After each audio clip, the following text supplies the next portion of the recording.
Kom ons lees saam. Maar die wat ryk wil word, val in versoeking en strikke en baie dwaase en skandelike begeerlikhede, wat die mense laat wegsink in verderf en ondergang. Want die geldgierigheid is 'n wortel van alle ewels. En omdat sommige dit begeer, het hulle afgedwaal van die geloof, hulle self met baie smarte deurboor. Beveel die rykes in die teenwoordigheid van hierdie wêreld, om nie hoogmoedig te wees nie, ook nie hulle hoop te stel op die onsekerheid van die rykdom nie, maar op die lewende God, wat ons alles ryklik verleen om te geniet, dat hulle goed moet doen, en ryk wees in goeie werke, vrygewig, mededeelsaam, en vir hulle 'n skat weglê, 'n fundament vir die toekoms, sodat hulle die ewige lewe kan verwerf. Tot sover. So, wie van julle wil ryk word? Wie van ons wil nie ryk word nie? Luister wat sê Paulus, as jy ryk wil word. Maar die wat ryk wil word, val in versoeking en strikke en baie dwaase en skandelike begeerlikhede, wat die mense laat wegsink in die verderf en ondergang. Dis geweldige woorde. Dit laat my zalig afsit, nee, ek wonder, maar is die Bybel relevant? Dis mos so moontlik om nie ambisie te hê nie. Hoe kan jy leef as jy nie geld het nie? Ek moet geld wil hê en ek moet planne hê om dit in die hande te kan kry. Maar hy beskryf nou hierdie wil bietjie verder. Hy sê, want die geldgierigheid is 'n wortel van alle ewels. En omdat sommige dit begeer, so dis nie net 'n gewone wil nie, dit is 'n gierigheid. Dis 'n groot begeerte wat veroorsaak dat baie van hulle afdwaal van die geloof en hulle self met baie smarte deurboor.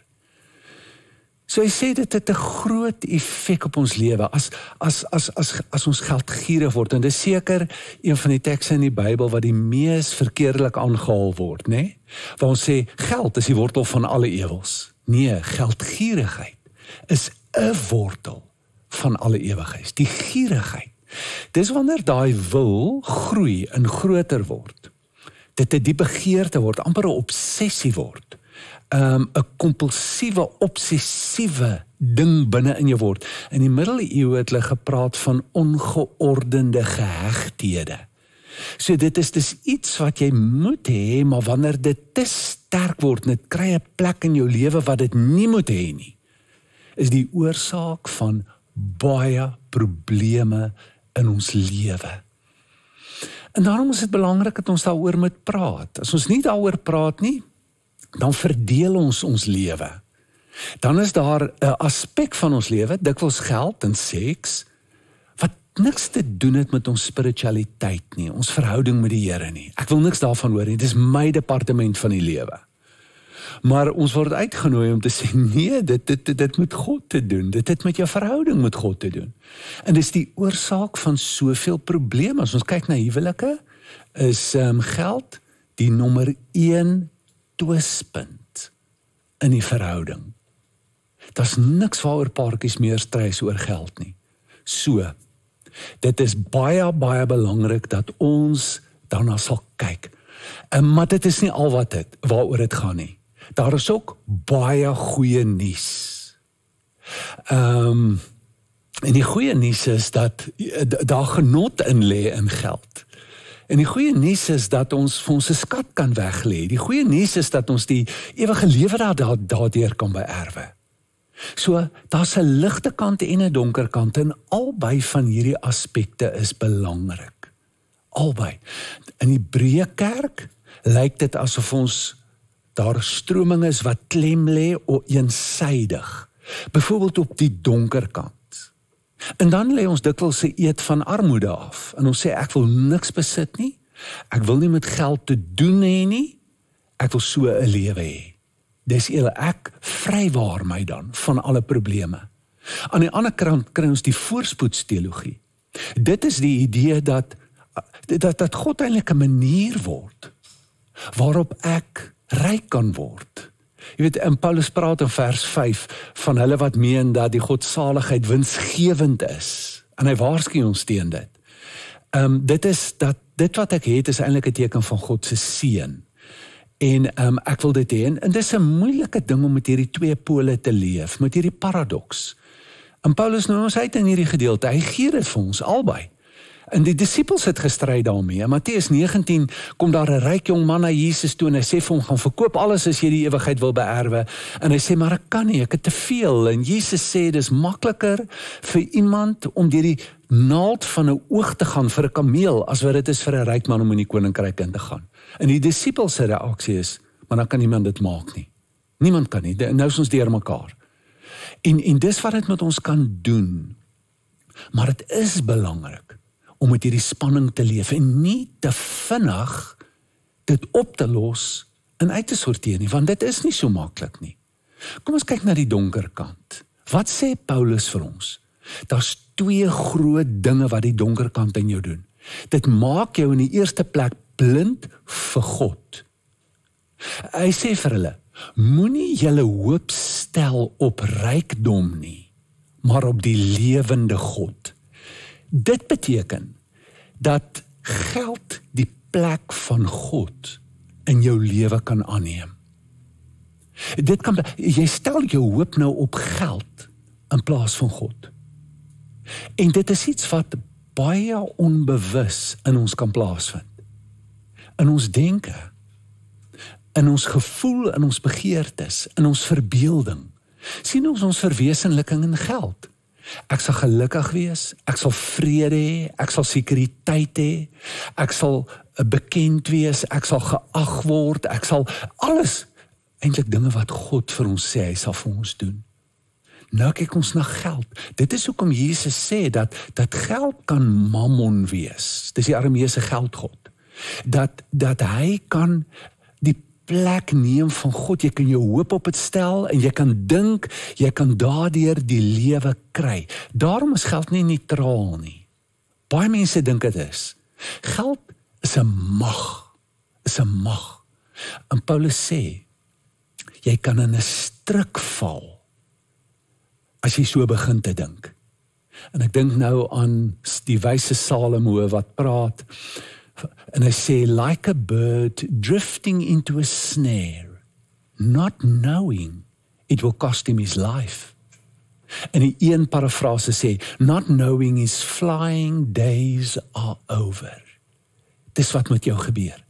Dit sluip in jou gedagtes in, op jou perspektief en vul jou verbeelding. En voor jy jou kon kry, sonder dat jy bewus is daarvan, is dit wat jou okkupeer en waarom jou lewe draai.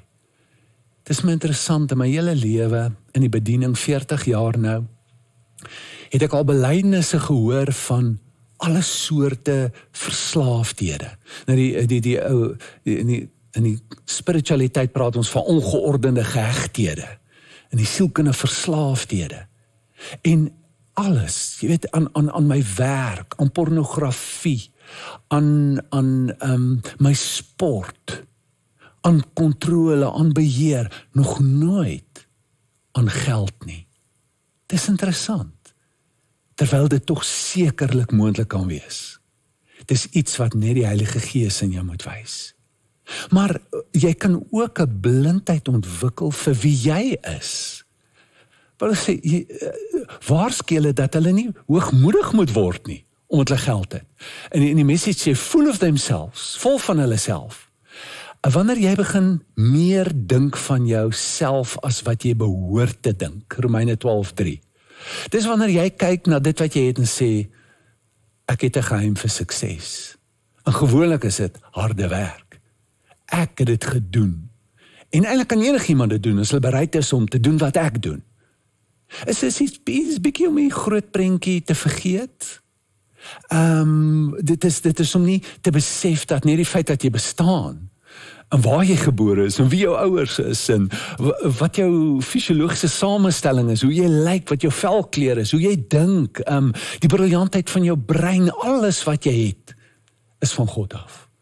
En is binne daardie konteks wat jy bereik en wat jy iets doen, En is alles vir jou gegee. Weet, en is dikwels daardie idee van die self wat inkom. En dat ek weet nie of jy agtergekom het nie. As iemand iets het, maak het hom vreeslik slim. Hy weet nou hoe alles werk, hy die politieke oplossings. Hy fisiologies weet hy. Ek het al soveel raad ontvang van hoe om die kerk te run en te bestuur en alles, want hulle is suksesvol, hulle weet. Ek vang myself, as ek begin raad gee en ek weet, besef ek, maar ek sê ryk nie, maar dan kan ek ten minste maak of ek ryk is deur alles te weet en vir die mense te sê. Ja, jy kry 'n heel verkeerde perspektief op jouself. Maar daar is nie net 'n donker kant nie. Daar's 'n ligte kant. Nou, hoe oorwin ons duisternis? Wat doen jy as 'n plek donker is? Dit help nie op die donkerte te skreeu, uit te jaag, uit te dryf nie. Help nie om teen dit te wees nie, en dit te veg nie. Jy bring net lig in. En dit is hoe ons die donker kant kan oorwin in ons lewens. Bring die lig in. Hoe? Wel, in die eerste plek deur dit te geniet wat God vir jou gegee het. Die lewende God wat ons alles ryklik verleen om te geniet, sê Paulus. Dis 'n interessante een, maar dink 'n bietjie daaraan. As 'n ouer byvoorbeeld, daar is niks wat my soveel genot verskaf as om te sien dat 'n geskenk wat ek gegee het, waardeer word en gebruik word nie. Ek hou van sulke geskenke. Aan mekaar, net daarna te kyk. En ek is seker, dit is ook so met God.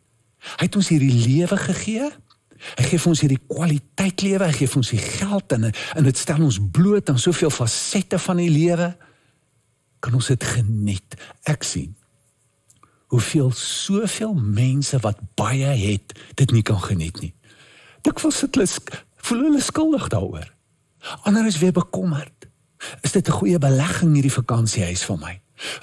Dit plaas baie druk op my, ek sit met soveel skuld, ek moet soveel ekstra doen om so geld in te kry, dat ek hierdie vakansiehuis kan hê. Ek werk so hard op die plek in stand te hou, soveel mense moet ook onthaal, dit is eintlik 'n las vir my, ek kan dit nie geniet nie. Dan is daar die ander wat weer nie het nie.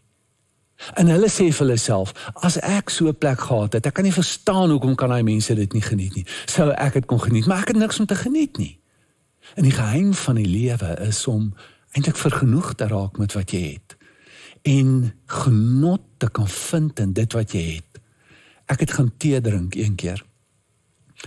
By 3 vriende wat 'n eenkamerhuis het.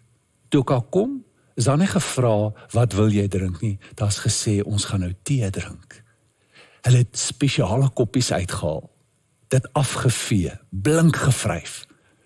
En toe die een teesakkie gebring vir 4 van ons. Hulle het my gevra, hoe hou jy van jou tee, sterk of? Ek sê, ek verkies dit vandag baie, baie flou. Ek wil dit net so tinteltjie van tee proe. Maar sê, wil jy suiker hê? Ek sê nie, ek drink nie suiker nie. Ek vat ook nie melk nie. Hulle het die een sakkie omgestuur, en gelag vir die laaste ene wat die sakkie nie wou uithaal nie en alles wat in daai sakkie is uitgehaal het. En toe is die sakkie eenkant gesit om iets anders ook met die sakkie te doen. Ons het baie stadig in ons tee gedrink. Ek dink soos whisky drinkers whisky drink, ons het so gesip. En daar was net opmerkings gemaak oor die tee. Proe julle die blomme. Weet jy, dit laat my dink aan daai keer toe ons daai tee gedrink het. Dit is baie soos daai tee, nê? En na die tee drink het ons begin kuier. Dit was asof dit 'n ritueel was, 'n seremonie. En alles, in elke oomblik was geniet en gedeel met die tee. Dis iets wat by my gebly het. Ek het 'n ander vriend wat baie het. Hy het 'n lieflike vakansieplek by die see, baie speelgoed, en hy nooi baie mense. Daar's almekaar mense, en hy nooi mense wat nie eintlik 'n vakansie kan bekostig ook nie, om tyd te kan spandeer. En toe ek met hom praat en sê, hoe is dit vir jou? Toe sê hy, die grootste genot vir my in hierdie plek lê daarin, dat ek genot aan ander mense kan verskaf. My tone krul, ek lewe vir dit, om te sien hoe ander mense floreer in dit geniet.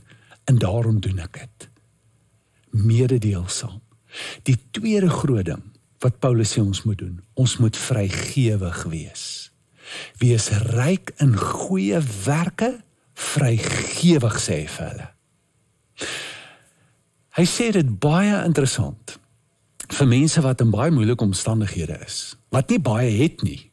Jy weet, hy sê dit vir die rykes, maar hy sê dit ook vir mense wat nie het nie. Hy samel geld in 2 Korintiërs 9 lees ons daarvan, vir die hoofkerk Jerusalem. En hy wil net die plek eer waarvan die geloof gekom het. En almal kry swaar. En hy sê vir hulle gee.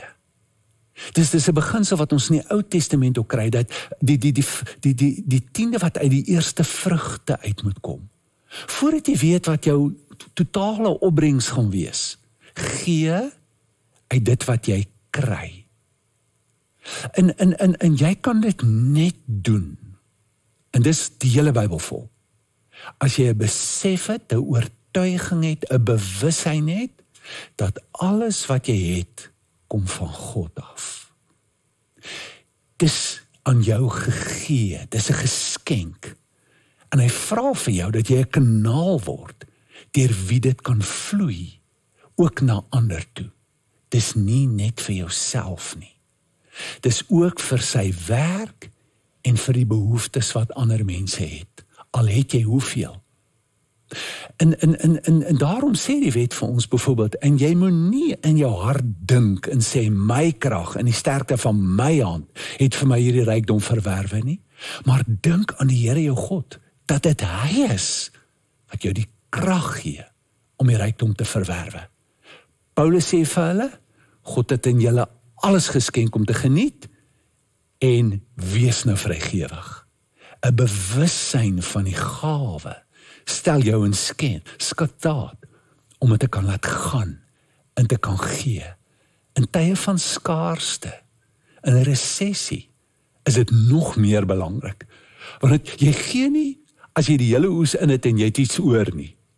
Jy gee soos jy kry, volgens wat jy het, gee jy. En dan gebeur daar hierdie goed met jou. Jesus sê, in die Living Bible, Lukas 6:38, if you want to have, you have to give. So is nie verkeerd om te wil hê nie, maar as jy wil, dan moet jy gee. Your gift will return to you in a full and overflowing measure, pressed down, shaken together, running over. Soos die beeld wat hy gebruik is die van 'n sak. Jy weet, en as jy meer in die sak wil kry, dan skit jy die sak, laat alles afsak na onder toe, en skielik het die sak meer plek. Dan gooi jy in tot die sak oorloop. Dit is hoe dit sal wees vir jou. The measure you give will be the measure you get back. Jy word vry. Jy ervaar 'n diep blydskap in jou. Jesus het gesê, dis saliger om te gee om te ontvang. Salig is om benydenswaardig bly te wees. Ervaar dit. Daag jou uit. Gee, en gee, strek jouself 'n bietjie. Gee, die ou mense het gesê, gee tot dit seer maak. Gee opofferend. Kyk wat gebeur in jou binneste, en wat beleef jy deur dit wat dit aan ander mense doen. So jy word genooi om die ligte kant en die donker kant van geld bymekaar te bring in jou lewe. Kom agter hoe jy voel. Is daar een woord wat jy kan gee hoe jy voel oor geld? Maak dit jou trots, maak dit jou dankbaar, bring dit vrees in jou, voel jy skaam daaroor. Het sal 'n goeie begin wees, net om te kyk wat domineer in my lewe. En hoe bring ek dit bymekaar? En Paulus gee die belofte dat wanneer jy so begin leef en jy begin die Here in te bring en te ken, ook in jou finansies, dan gaan jy, die ou vertaling sê, die ewige lewe beerwe. Maar die ewige lewe is eintlik die lewe, en dis die lewe wat jy nou al het. Daarom sê die message, you will gain life that is truly life. Daar's baie weergawe van die lewe, maar hierdie laat jou vat aan die diep ware lewe. Kom ons doen 'n gebed saam. Vader, ons dankie vir alles wat U vir ons gee. En dikwels is daar in ons 'n onvergenoegdheid en ons wil net meer hê. Help ons om vergenoeg te raak. Help ons om nog steeds te bly droom en planne te maak, maar vry te wees. Help ons om te geniet en om te gee. Ons vra dit in die naam van Jesus. Amen.